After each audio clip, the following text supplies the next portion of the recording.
This is the coastal part of Kenya, where the sky and tufty clouds, resembling a curtain of silk, reflects in the jewel blue Indian Ocean, which swells silently with the waves rippling gently. The beach seems as though it is dipped in earthshine gold. North of the coastal capital of Mombasa lies Kilifi County, situated on the elevation from the sea, covering an area of over 12,200 square kilometers and is home to over 1.1 million people. The county is not only known for its breathtaking beaches, rich culture, and diverse marine life, but also its endowment with a wide range of minerals. For years, Kilifi County has been consumed by negative news, from the Shakahola massacre in 2023, the high poverty rates of 71.7%, to food insecurity, land ownership disputes, and the high cases of teenage pregnancies. But now, the county is turning the tide. The concoction of the old and young, Muslims and Christians, as well as policy makers and developing partners, have come together.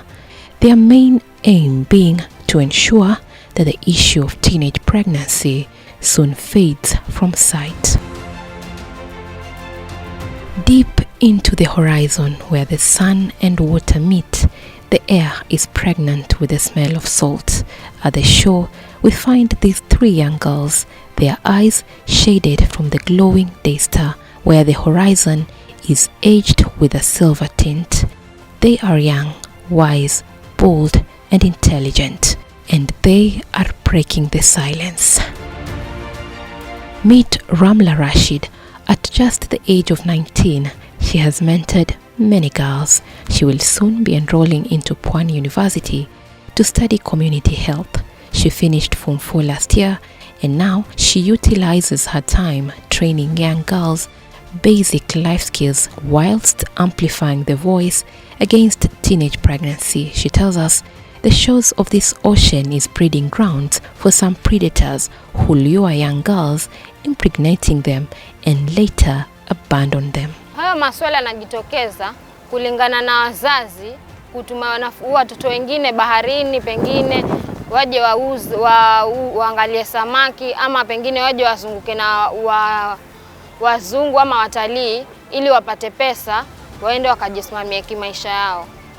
Na pia hizo peer pressure, kuna wenye hawaendi kwa guiding session na wenye wanaenda kwa guiding session, na wenye hawaendi kwa guiding session wanapotosha wale wenye wanaenda kwa guiding session. So one of the things that we've been able to do is conduct community outreaches right here at the shores, where we are able now to make sure that we give them access to health services just right here. We end other issues of sex tourism in our beaches, and we strengthened our tourist police, because we have tourist police, and the county government has also enforcement officers, whereby especially when we have these peak seasons, we patrol along the beaches, flagging out the children. Sasa hiyo ni changamoto inatuletea kidogo kiasi kuhusu mambo ya wasichana wetu, because kuna ile kuamini kwamba wewe ukienda upate mzungu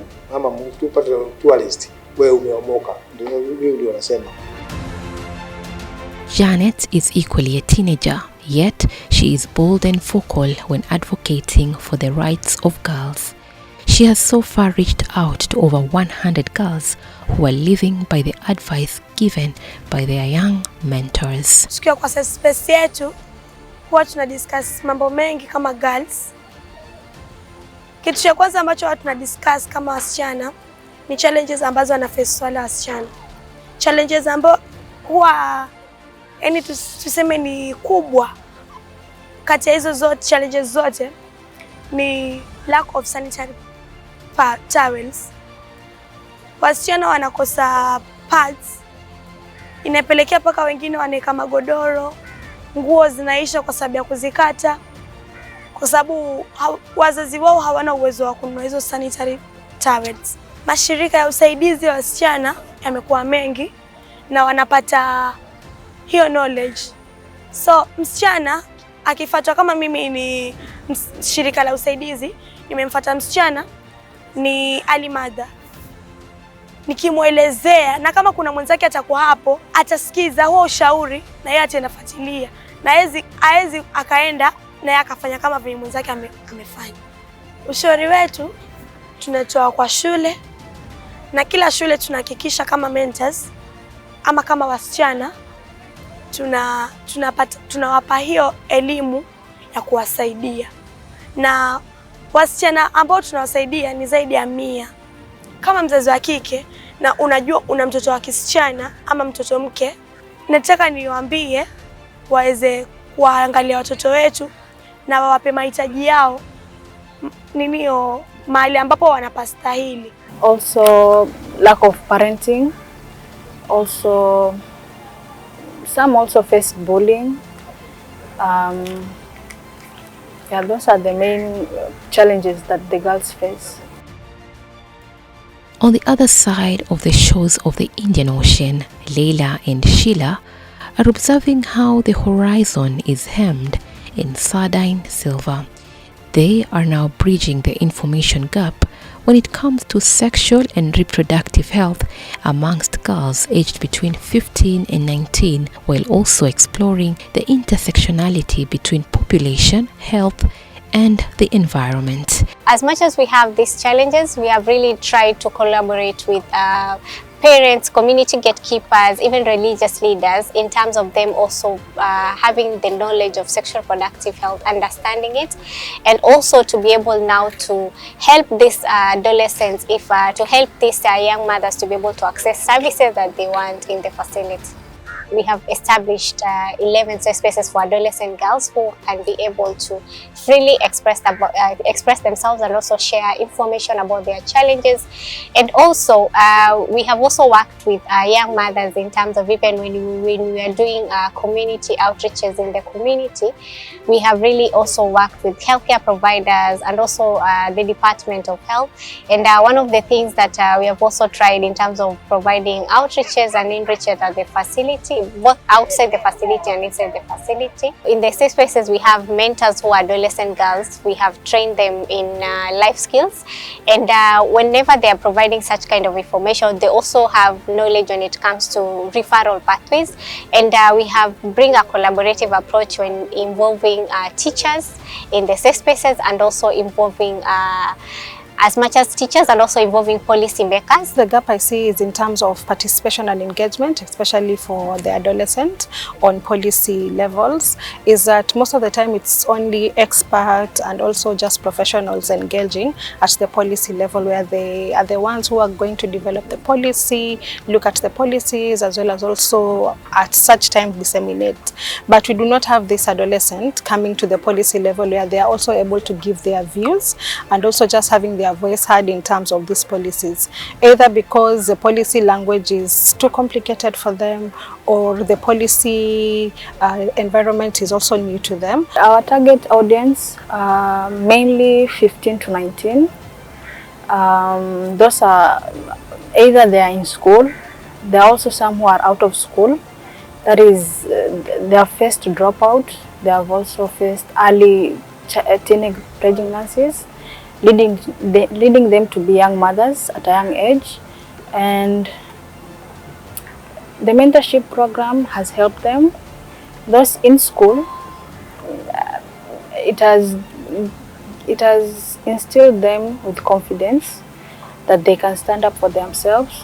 For the out school, we bring them to this mentorship so that they can know that they are not alone, that they can face anything that comes their way, and we are looking forward to instilling them with skills that can help them in their future, because they have to nurture the child.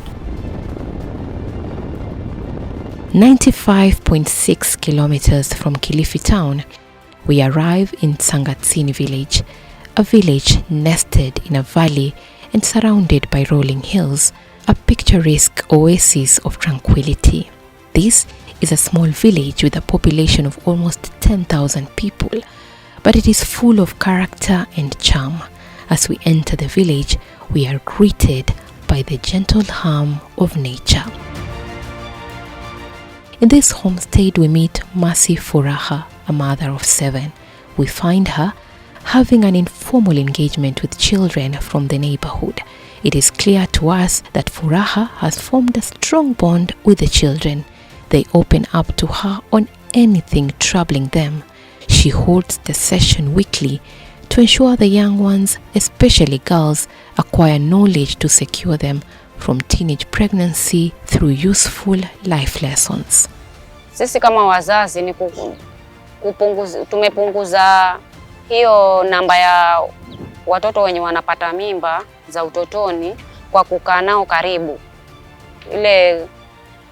Yani kuwaleta karibu wale watoto wetu, tuwafundishe, tuwalee vizuri, hata maadili ya kidini pia. Mimi kivyangu huwa nafanya mikutano na wasichana na hawa kina mama, waelimisha watoto wao. Hawa watoto yani wawe karibu na wazazi wao. Wakati wakifunga shule wasiwe na zile safari za kutoka manyumbani. Tuwe karibu nao hawa watoto, ndo tuwajue mienendo yao ili wasiende wakapata hizo magonjwa na hizo mamimba za mapema. Kweli wazazi wa kiume wametuachia sisi wa mama hayo majukumu ya watoto, maana hao mara nyingi huwa wanatoka wakaenda wakitafuta chakula na school fees. Sasa mara nyingi huwa hao sasa wakienda huko labda ni mwezi ndo wanabaki huko, alafu ndo wanakuja nyumbani. Lakini sisi wakina mama ndo kila siku tunakaa na hao wasichana wetu. Sasa sisi ndo tunajua hizo shida za hao wasichana wetu. Matsangoni ward is on the red list when it comes to teenage pregnancies in Kilifi County. We meet some teenage mothers who share their lived experience and, most importantly, how they were able to bounce back after giving birth. Marilyn, not her real name, is a Form 3 student. She narrates how all was well in her academic journey until grade 5 when she gave in to peer pressure. And now she carries a burden of great responsibility. Kule shuleni kulikuwa na marafiki, wenye walikuwa na maboyfriend. Sasa nile mtu anakuambia mimi niko na boyfriend, fanya hivi. Sasa na mimi nikajiingiza kwa hiyo njia hiyo ya kuwa na maboyfriend. The desire of her former boyfriend to cage her in a web of deception grew by the years, and at class 7, her life took a drastic twist, her bulging stomach bearing the evidence of what transpired on the day when she was caught in a dilemma during the school games on whether to reject her boyfriend's sexual advances or stand the risk of being abandoned in a place she did not know. Sasa wakaanza kunitishia hivyo, mimi nikasema jambo la kwanza, kama ni kuachana ni sawa, kama ni kuingia mle ndani siingii, lakini sasa kwenda nyumbani peke yangu, mimi nimeachwa hapo, sina la kufanya, sijui nitafanya nini. Sasa yule rafiki yangu akasema wewe kubali tu uende, alafu tutakupeleka nyumbani. Sasa ikabidi nikaenda. Nilivyoenda sasa, after hapo wakanipeleka nyumbani. Ilikuwa late, ilikuwa kitu 2:00. Waliponifikisha nyumbani wakasema na usiwahi kuongea kwa mtu yoyote. Ukiongea tutakuonyesha kama sisi ni akina nani. Sasa mimi vile nilivyotishiwa na sina kitu yote yenye naelewa, kama kuna nikifanya hivi nafaa nifanye hivi. Nikamezea tu. Nikasemewa nyumbani, nikajitungia tu story, nikasema ukweli nilikuwa kwa kina fulani, nilikuwa nafanya hivi na hivi na hivi. Lakini si eti kwamba mimi nimetoka kwa mambo mengine. Marilyn lived in fear of the unknown, fear of what the future holds, and more so the fear of disappointing her mother, she being the firstborn of 2. Nyumbani mama aliniuliza, sasa hivi umepata ujauzito, atakaje tena? Nikamwambia mimi nataka kutoa. Akaniambia usiwahi kutoa ndani ya maisha yako yote. Sasa mama alivyoniambia vile nikafeel tu, yani niko na ile at least nimekubaliwa. Her mother might have accepted Marilyn's pregnancy, but now she had to deal with the stigma from the society, and this adversely affected her mental health. Lakini ilikuwa yani ni kama sijajikubali bado. Ikafikia time nachukua kamba, nataka kujitia kitanzi. sababu maneno ya watu nao pia ukienda huku wasemwa ikawa hivi. The parenting journey has not been a walk in the park, but that has not deterred Marilyn's ambition to quench her thirst for education. Mama akaniuliza, saa hii umepata ujauzito, utaenda shule ama utaolewa? Nikamwambia mimi kuolewa, siwezi kuolewa. Sababu sasa nitasema naolewa sina kazi. Niolewe bahati nzuri au mbaya bwana apate ajali ya afya, alafu sina wa kumtegemea. Nitafanya nini? Nataka nirudi shule. Ndio mama akanipeleka shuleni. Alivyonipeleka shule Tamwan, kukaja shirika nilipia school fees hadi sasa niko form 3. Bado naendelea na masomo.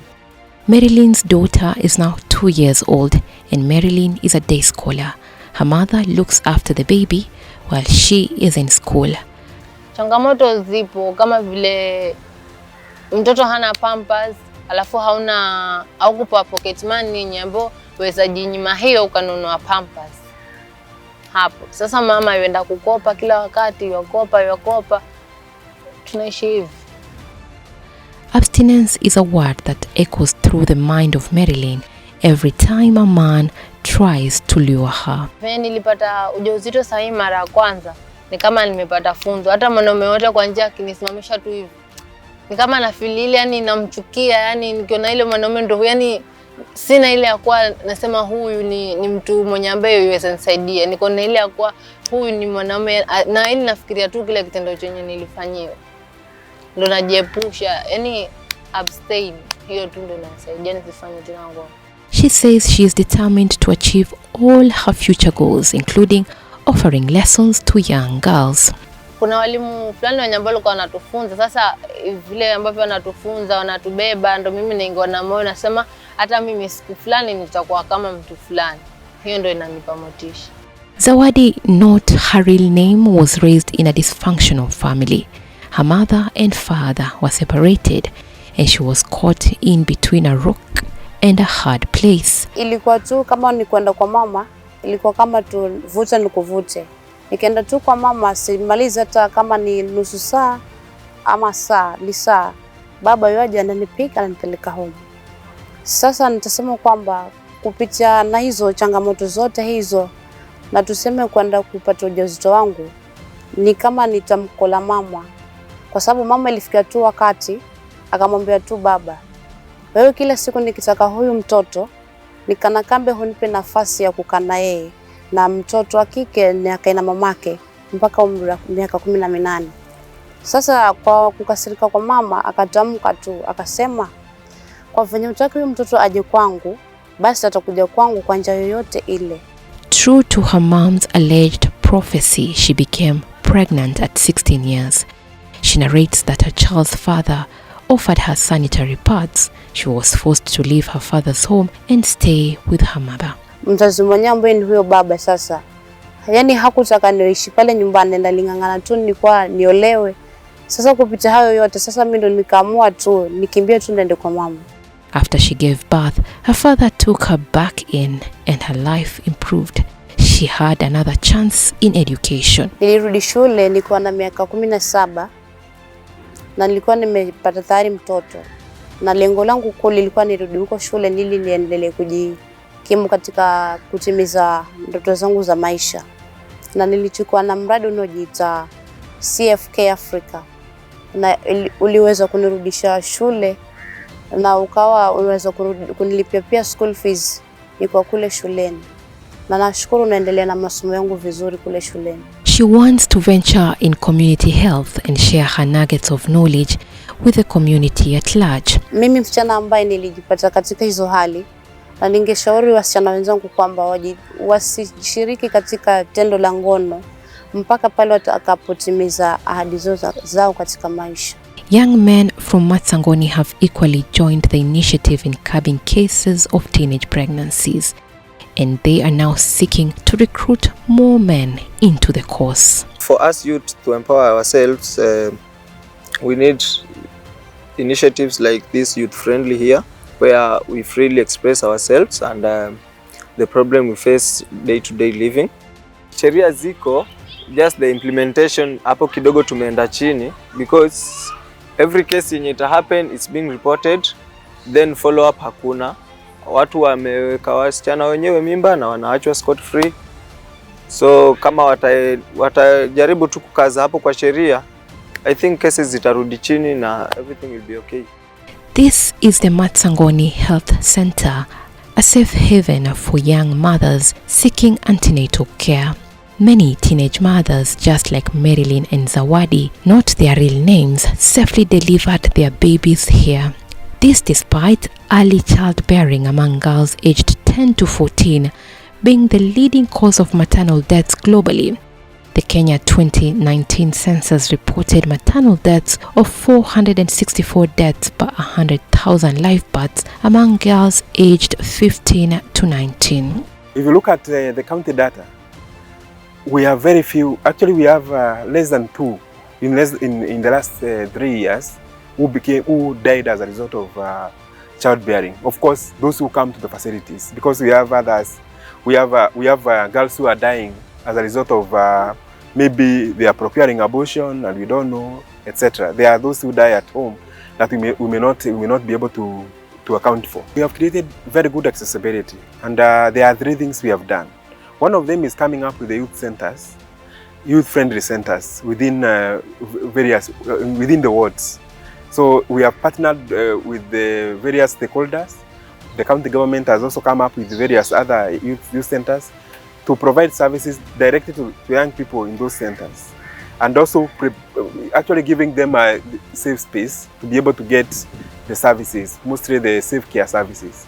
And then we have trained healthcare providers in around 65 facilities currently, who are now providing youth-friendly services. Even the number of girls coming for antenatal were fewer because most of the girls remained pregnant and they never showed up in hospitals for antenatal clinics. So there was a variance between, one, the schools dropping out of school, the girls attending prenatal, antenatal, and so the real issues were on the ground. According to the National Council for Population and Development, NCPD, the rate of adolescent pregnancy in Kilifi County among girls aged between 10 to 19 has dropped from 9,578 in 2019 to 6,545 in 2024. In the previous years, the county witnessed an increase in cases from 7,058 in 2020 to 7,440 in 2021. This equates to national reduction in teenage pregnancies by 31.7% in 6 years and a 17% decline in just 2 years. Additionally, the national prevalence of teenage pregnancy has dropped from 396,840 cases in 2019 to 241,228 cases in 2024. From 2019, we saw a reduction. From the 3% we came to 19% in 2020. Then 2021 we went to, again we reduced to 16%. And then we went to 14%, where we have stagnated all along until when the survey of 2022 came, where we are now at 12.5%. Nashukuru baada ya mikakati tuliyoweka, sahihi visa vile vimeenda chini sana. Mwanzo tulianza na kuita vijana wa bodaboda. Bodaboda tuliona kwamba walikuwa wanachangia pakubwa kwa janga hili la mimba za mapema. Tukawa na mikutano na wao, misururu mingi, tukielezana kwamba bodaboda ni ajira na isiwe kwamba ndio chanzo cha kudhalilisha wasichana wetu wadogo. We have seen a very big decline. It's not like we end some 2 years ago. So research or the data collected by KNBS has shown that we are on the decline, and we appreciate. And though we are not where we would want to be, I know we are on the right track. We started in the year 2018 with numbers that were as high as 18,000 And today we can proudly say that I think by the last KDHIS that we were sharing with the Ministry or the Department of Health, we were at 3,000, that was last quarter. But just how did Kilifi County manage to record such a significant decrease in cases of teenage pregnancies?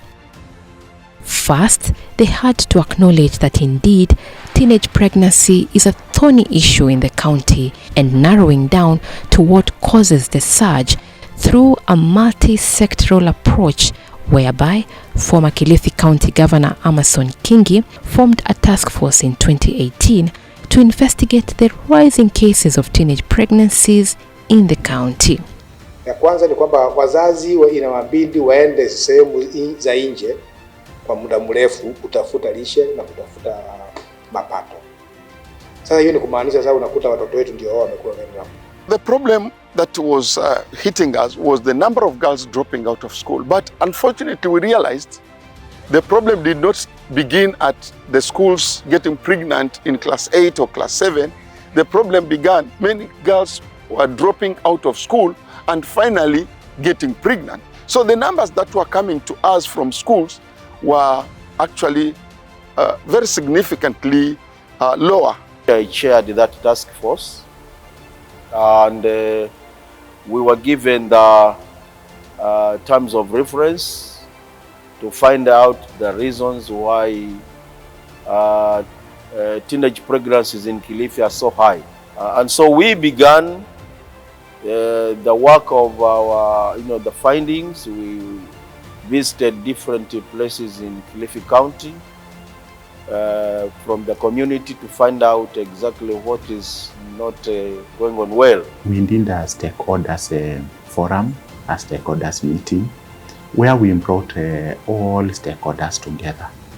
That is the administration side, that is the national government and the county government, and all other stakeholders, including the Ministry of Health, including the Ministry of Education, the sub-county administrators on the side of the county government, and the Department of Gender, both the national and the county government.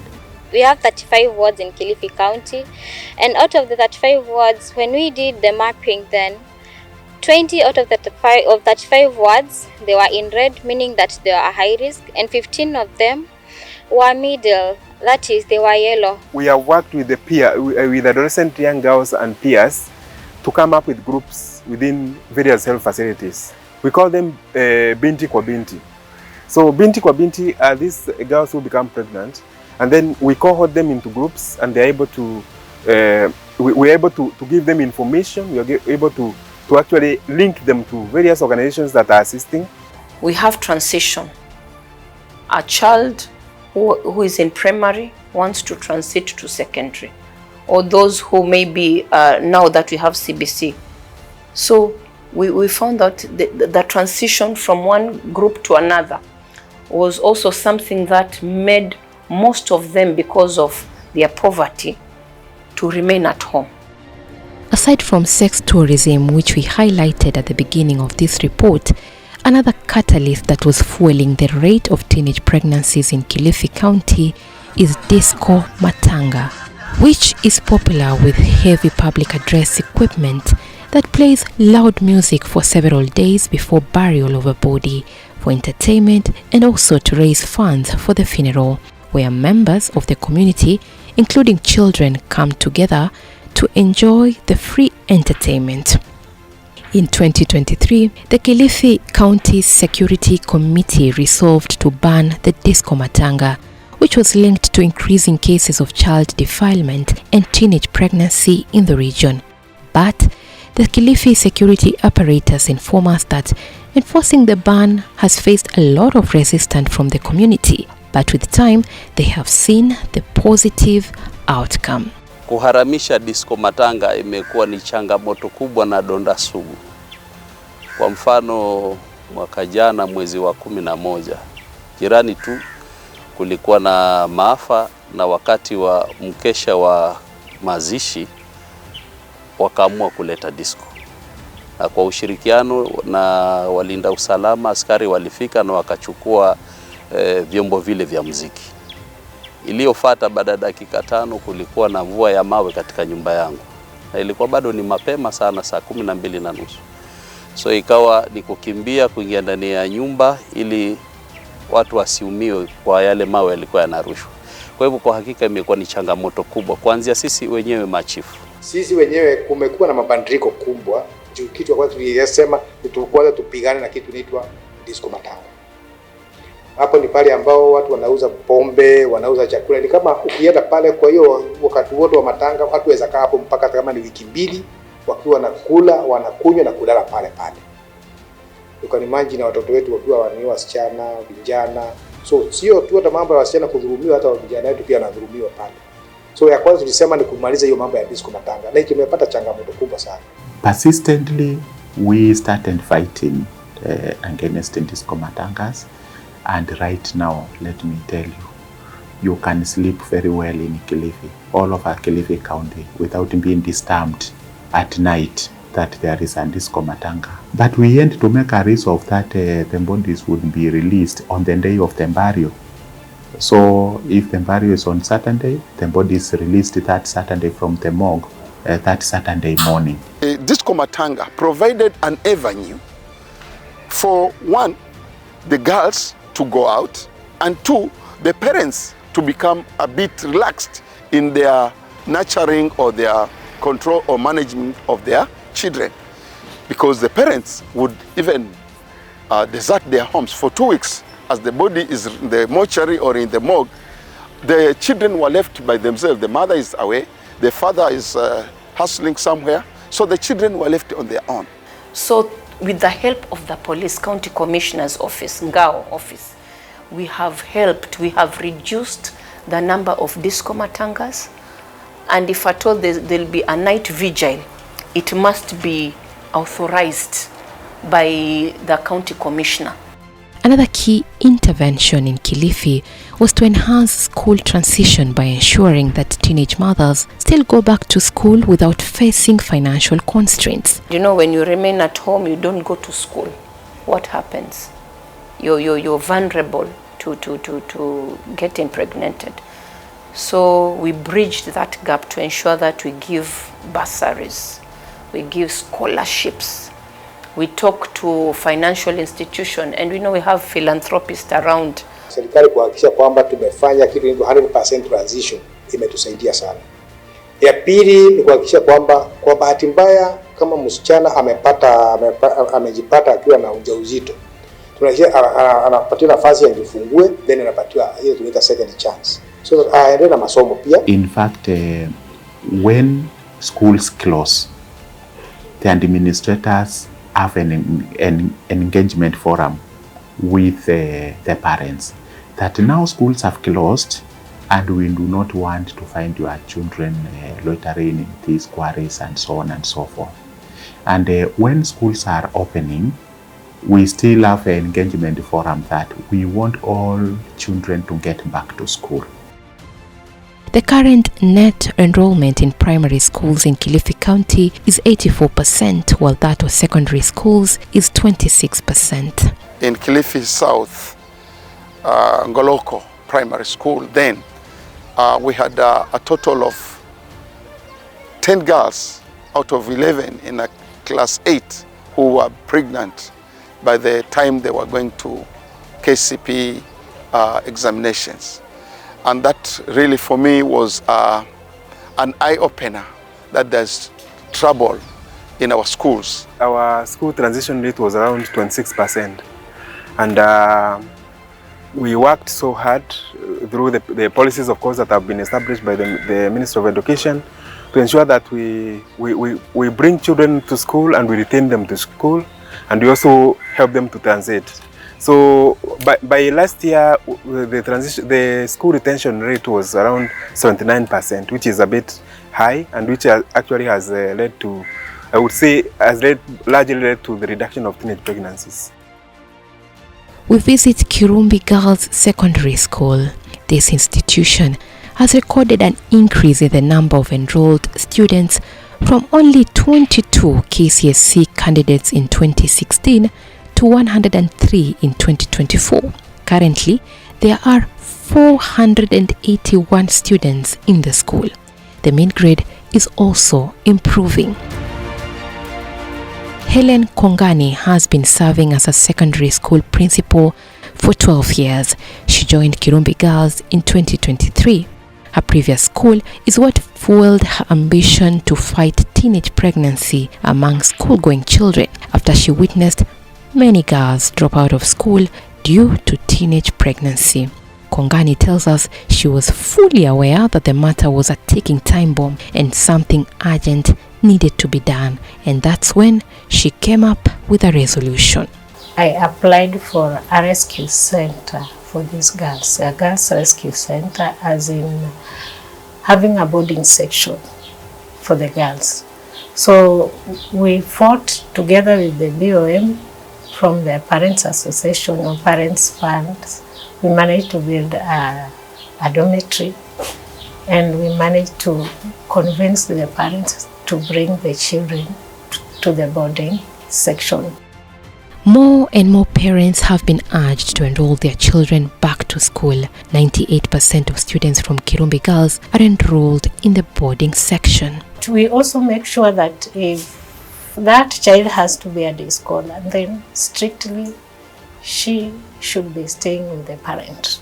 She should be coming from their home, not from a rented room. So if not, that child should come to the boarding section. And through that, we have seen that most of the girls have managed to go through the 4-year course without any issues. In fact, we have very few cases of teenage, very few. Sometimes we end the year with no case. Additionally, the school provides guidance and counseling sessions every Wednesday. Any girl who falls pregnant should be encouraged to continue with learning. Another issue is that we limit the times these children go home. We don't send them for fees often. And before we do send them for fees, because that one day a child goes home can get this girl pregnant. So we first of all call the parents. Those cooperative parents, they will send fees so that the child remains in school throughout. Religious leaders from both Christianity and Islam have equally joined the fight against teenage pregnancies in Kilifi County. Viongozi wa kidini tumeita pamoja na tukakaa tukawaambia ni lazima tuongee kama jamii kwa Waislamu na Wakristo wale wanaoenda kanisani, tukae chini, manake changamoto hizi watoto wanapobalehe haiangalii ni Mkristo ama ni Muislamu. Amina Salim is an ustadha and principal of the Chumani Islamic Center in Kilifi. She began this center in 2020 and has worked closely with the area chiefs to ensure women and girls quench their thirst for education, which is a powerful force for individual and societal advancement. In this Islamic center, girls are enrolled in the boarding section for 2 years to study religious studies and life skills free of charge. Currently, 63 girls have been admitted. Many have advanced their skills in baking and cooking. Na mbali na madarsa hapa Masangoni Ward nafika pia Ganda, Mere kwa wiki pia mara 2 kuelimisha wamama na wasichana. Mbali nikiwa mama wa mtaa ambaye ni mama mzee wa mtaa hapo kwangu, nakaa pia na baraza za kina mama na waita Ijumaa pia kuzungumzia msikitini. Baada ya swala huwa tuna darasa ya wanawake kuwaelimisha na kuwapa elimu zaidi, likifika pia hili janga mtu asiwe atanyamazia nyumbani.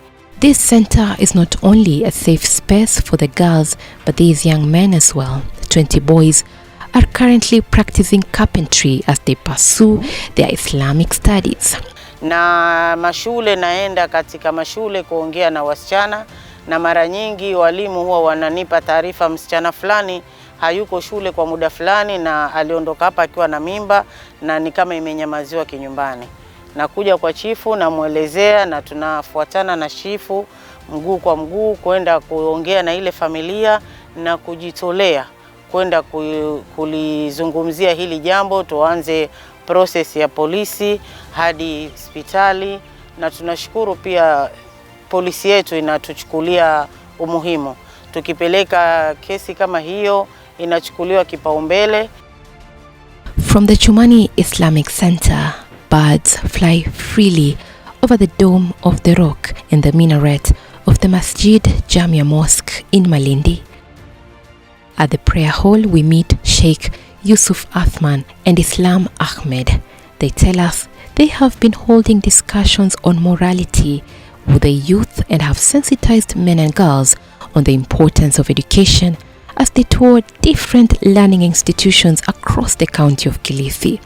But they insist that the buck stops with the parents. Wazazi muhimu sana kwanza wasitumie mila. Wasitumie mila wala desturi katika masala ya hii kuchangia mimba za utotoni, kwa sababu kutumia mambo ya mila, mambo mengine, tabia ambazo kwamba hazisulii, basi ndio pale kwamba hizi mimba huzidi kuenea. Lakini mzazi kwa hatumii mambo ya mila, atusubiri kwamba mtoto mpaka afike kiwango cha kuelewa, cha kuolewa, hiyo ndio muhimu. Na kadhalika katika malezi, muhimu sana wazazi tukosea katika malezi, kumlea yule mtoto mpaka kumnyosha kisawasawa ile binti, hapo kidogo tu wingi ufeli. Mbinu ya kwanza kutumia tuli create awareness kwa wazazi wetu, wazazi wa madrasa na wanafunzi wa madrasa. Tulijaribu kutengeza awareness kwamba wajue athari gani iko katika kuozesha mtoto mapema ili apate mimba za mapema. Kama alivyotangulia kusema kadhi, mtoto ukimwozesha mapema atakuwa na poor parenting. So tutaleta kizazi ambacho kitakuwa kinaleta violence katika jamii. Tulikuwa na peace club tunazifanya katika mji wetu wa Malindi, tuna interrupt madrasa kutoka Kisimondogo, madrasa kutoka Maweni, madrasa ya kutoka pengine Janaheri. So tunakuja pamoja, tunajua zile challenge zao kama watoto wa kike, kama watoto wa kiume, and then tunazichukua zile challenge tunazifanyia way forward. Bishop Amos Lewa is the chair of the Evangelical Alliance of Kenya in Kilifi County. He also chaired the task force appointed by former Kilifi Governor Emerson Kingi to probe the issue of teenage pregnancy in Kilifi County. Bishop Lewa says pastoral counseling among the young girls has helped in reducing the cases. Additionally, the Coastal Interfaith Council of Clerics that brought together all religious denominations financed more than 10 girls to resume studies after child delivery. Problem here is actually drinking munazi. Quite a number of fathers, they go to those mangbes, they drink munazi up to very late. They are not responsible in taking care of their children. In fact, you will find that it's women, it's the mothers here who actually struggle a lot for their parents. We also talked to the boda. We talked to those boys, and they also agreed that they will not be disturbing those girls, and even if they don't have any fare, they should not actually say you will have to pay in this way. So again, at least the bodas to some extent helped us to reduce the pregnancies. We can't talk about religion and leave out the aspect of culture, which can influence how religious beliefs are interpreted and expressed, bearing in mind that the two are intricately linked.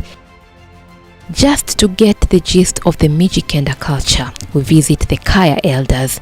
Their homestead is surrounded by a cluster of traditional houses, each with a unique character and story to tell.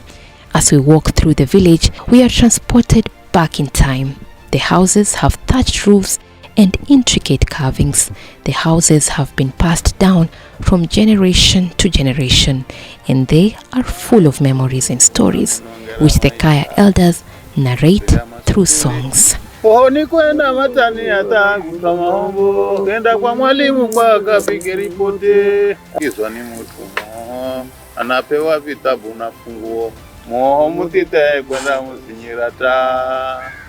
The Kaya elders have also been at the forefront in curbing cases of teenage pregnancies. Every year since 2010, the elders walk for over 340 kilometers for 10 days to talk about peace while amplifying their voices against teenage pregnancies, insisting that culture does not allow girls to marry before the appropriate age. They say the awareness campaign has helped reduce cases of teenage pregnancies. Kulikuwa kuna mpangilio ya vile msichana atakavyokuwa na mpangilio wa vile mvulana atakavyokuwa, kwa sababu wote walikuwa wanapewa nafasi ya kutangamana, lakini hawapewi uhuru wa kutenda jambo ambalo halistahili katika jamii. We brought on board the Kaya elders, and we encourage them to incorporate some message in their preaching.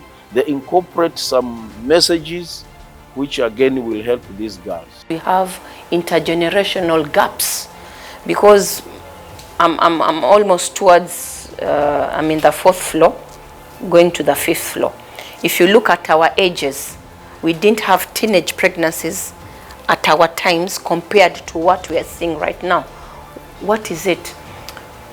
Our Kaya elders, those women and men who are traditional, you know, they used to have talks. Utaona kwamba katika maadili yetu msichana hangeweza kuozwa mume ama kupata mimba ya mapema kama yale maadili yangekuwa nafuatwa. Lakini kwa sababu ya kengele, unajua kengele ilipolia tulipokwenda shule, tukaacha yale mengine, tukaambiwa yamepitwa na wakati, na kwa sababu yamepitwa na wakati sisi watu hatukupitwa, tulibaki. Sasa tulipobaki tukaanza kushika mila ambazo za kupopia tu. Si mila yetu kwamba utamwacha msichana mdogo na kijana ambao wamebelehe wote kuweza kuwawacha tu wakiwa wao wawili peke yao. Si salama. After hearing from various stakeholders including the government agencies, civil society organizations, community members, religious leaders and the Kaya elders, and the significant role they have played in curbing cases of teenage pregnancies, we finally visit the office of the Director of Public Prosecutions to find out how they have dealt with cases of teenage pregnancies while working jointly with the Judiciary, the Children Department, the Probation and Aftercare, and the Police Department, which is the focal point in investigating the cases. When it comes to teenage early pregnancies, it's related to mostly defilement cases, and we handle a lot of defilement cases. I'll just pick maybe within Kilifi County, specifically Malindi. So far this year, we've registered 56 cases. So in a bid to try and curb it, we do it in different ways. First, we try to do it through deterrent. So by deterrence, I mean that when those cases come to our office, we scrutinize, look at the evidence, ensure that the evidence is watertight by the time it goes to court, so that the perpetrators behind it are convicted, we get sentences. That will deter the whole community. One gap that I would say arises is when it comes to children of very tender years. You know, when it comes to defilement, it is done from a child of, having a child born today, to a child of around 17 years. So this age gap where we have children of very tender years, they are unable to express themselves. They cannot even identify who the perpetrator was. These are acts that are done in confinement. They're never done in the open. So maybe a case like that, yes, there's evidence this child was defiled, but we lack evidence of who the identity of the key perpetrator. There's a lot that goes on. They tamper with exhibits. For a child as young as that, we rely on DNA. By the time we get that DNA to court, it's to the government chemist, it's already tampered with. We get negative feedback from the chemist. Maybe we cannot be able to get proper profiles. it's been tampered with. However, the prosecutors have faced immense challenges while trying to bring the perpetrators to book, top on the list being interference and late reporting. There are a lot of kangaroo engagements when it comes to defilement cases. People will try to sweep it under the carpet, try to settle it at home. Mostly in cases of, we have an offense called incest. Incest is a sexual offense between the family. Maybe it's a father against a daughter, a stepdaughter. They will try, an uncle, they would try to sweep it under the carpet, do it in a kangaroo way at home so that it does not get to court. So we always try through the barazas, we try to engage the barazas, tell them that it is not allowed under the law to make such arrangements. Incest was common. Parents, very close relatives, again, impregnating these girls. Now again, the problem came up here where now, in handling these cases was very tricky. Why? Because the relatives themselves, the parents themselves, or the wife or the mother, they want to solve those cases internally, at home. When it comes to teenagers and cases of defilement, when they get to court, it's a little bit difficult. Most of them recant their evidences. They are never ready to set up or give evidence against that person they felt they had a relationship with. Most of these cases involving teenagers, it's always like a relationship. Very few of them are forceful, are acts that were as a result of a forceful act. Tuna work hand in hand with security agents. So in case kuna pale polisi kuna office ya GBV ya kudili na mambo ya dhulma za watoto za kijinsia wa kiume na wa kike. So sisi tukipata kesi tunaenda pale, tunawaambia kuna kesi ya mtoto amenyanyasika, na tunafuatilia na tunaenda nao kotini na tunahakikisha yule mtuhumiwa amechukuliwa. Kesi hapa Malindi naweza kupatia example ya kesi mbili ambayo mtoto wa kike alipata manyanyaso na akapata haki. Kama sisi community na shirika la SMTP tulishirikana hand to hand na familia ya waathiriwa na tukapata haki. So kuna familia mbili Malindi, kuna mzee mmoja amehukumiwa miaka 35 na kuna mwingine amehukumiwa miaka 50. We've taken through the process whereby they've gone to the health. We've seen that it's true. But when we go to the courts, they don't appear. And reasons being, they want to finish it the cultural way. I can tell you, part of the cultural way was really taking precedence. But then we came to the drawing table. We told them, this cultural way of solving things doesn't help.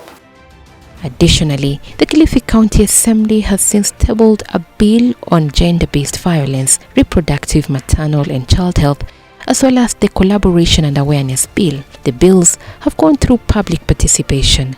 Currently, there is one public safe house in Kilifi with 40 girls, the low number being a clear indication that indeed the rates of teenage pregnancies have reduced.